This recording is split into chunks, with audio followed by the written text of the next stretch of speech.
कक्षा 10 विषय गणित अध्याय 1 वास्तविक संख्याएं।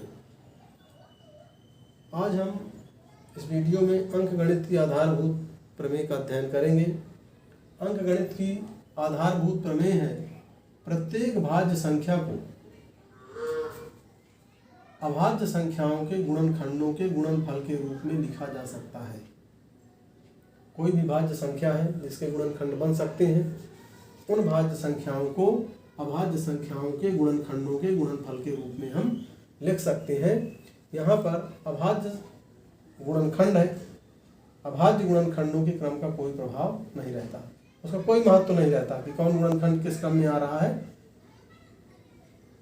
इसके बाद हम प्रश्नावली 1.2 देखेंगे। प्रश्नावली 1.2 का पहला सवाल देखेंगे। वहाँ पर हमें संख्याएं दी हुई हैं, उन संख्याओं को अभाज्य गुणनखंडों के रूप में व्यक्त करना है। तो संख्याओं को अभाज्य गुणनखंडों के रूप में व्यक्त करने के लिए हम जैसे इसका दूसरा सवाल ले रहे हैं, पहले का संख्या दी गई है, दी गई संख्या है 156।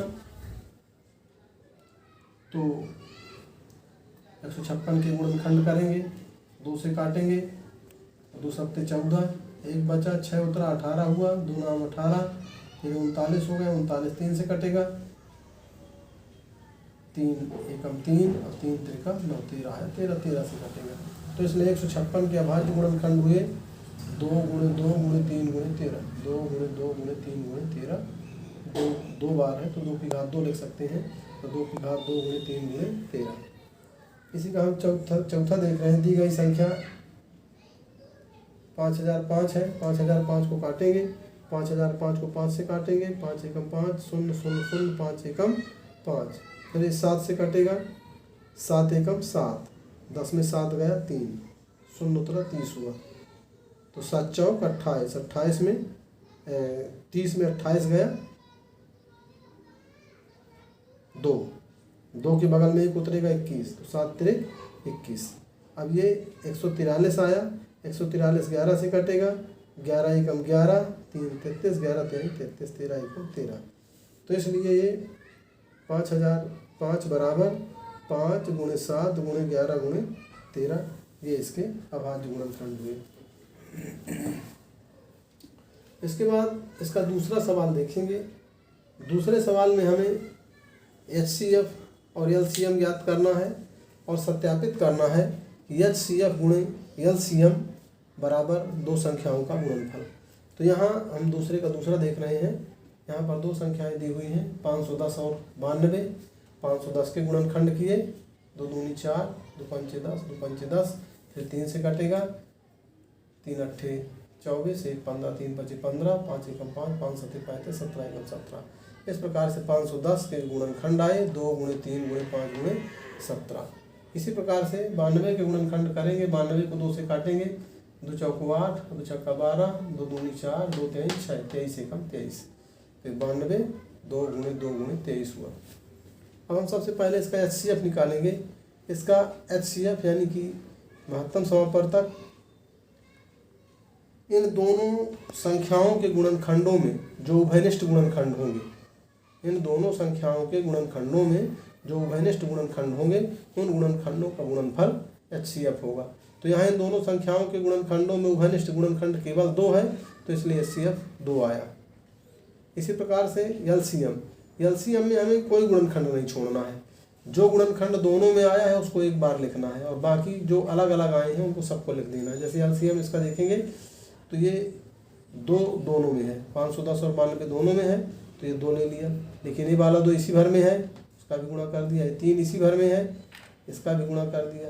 ये 5 इसी भर में है, इसका भी गुणा कर दिया। 17 केवल 1 है, इसका भी गुणा कर दिया। 23 1 है, इसका भी गुणा कर दिया।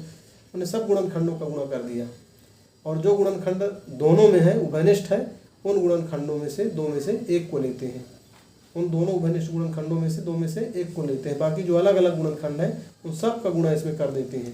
तो यहाँ 2 गुणे 3 गुणे 5 गुणे 17 गुणे 23, तो 2 दूनी 4, 4 कहीं 12, 12 पंचे 60 हुआ, और 17 23 का गुणा किया 391, और 60 में 391 का गुणा किया 23 4 460। तो ये HCF 2 आया और LCM 23,460 आया। HCF गुणे LCM बराबर 2 और गुणे 23,460 46,920 आए। और दो संख्याओं का गुणनफल क्या आएगा? 92 गुणे 510। 92 और 510 का गुणा करेंगे 46,920 आएगा। मैंने दोनों ही स्थितियों में HCF और LCM का गुणनफल भी 46,920 आता है और दोनों संख्याओं का गुणनफल भी 46,920 आता है। तो इसलिए HCF गुणे LCM बराबर दो संख्याओं का गुणनफल बात सत्यापित हो जाती है। इसके बाद इसका चौथा सवाल है। इसके चौथा सवाल में दो संख्याओं का HCF दिया हुआ है और LCM ज्ञात करना है। संख्याएं दी हैं 306 और 657। 306 और 657 का HCF 9 है और 306 और 657 का LCM हमें ज्ञात करना है। यहाँ पर पहली संख्या 306 है, दूसरी संख्या 657 है। तो एक सूत्र होता है यहाँ पर कि कोई भी दो संख्याएं यदि दी गई हैं तो उन दोनों संख्याओं का HCF और LCM का गुणनफल, दोनों संख्याओं के HCF और LCM का गुणनफल दोनों संख्याओं के गुणनफल के बराबर होता है। तो यहाँ HCF गुणे LCM बराबर पहली संख्या गुणे दूसरी संख्या। तो HCF है 9 गुणे LCM बराबर पहली संख्या 306 है, दूसरी संख्या 657 है। तो इसलिए LCM बराबर 306 गुणे 657 बटे 9। 9 से इसको काट दिया, 9 एकम 9 और 9 त्रिक 27, 3 बचा 36 हुए, 9 चौको 36, 34 गुणे 657 और 34 657 का गुणा कर दिया तो 22,338 आ गया। तो इस प्रकार से इसका LCM आया 22,338। इसी प्रकार से हम इसके अन्य सवालों को हल कर सकते हैं। तो आप लोग इसके और सवालों को हल करने का प्रयास करेंगे, सब बन जाएंगे, सरल सवाल हैं। बाकी आगे की वीडियो में फिर से देखेंगे कुछ और सवाल।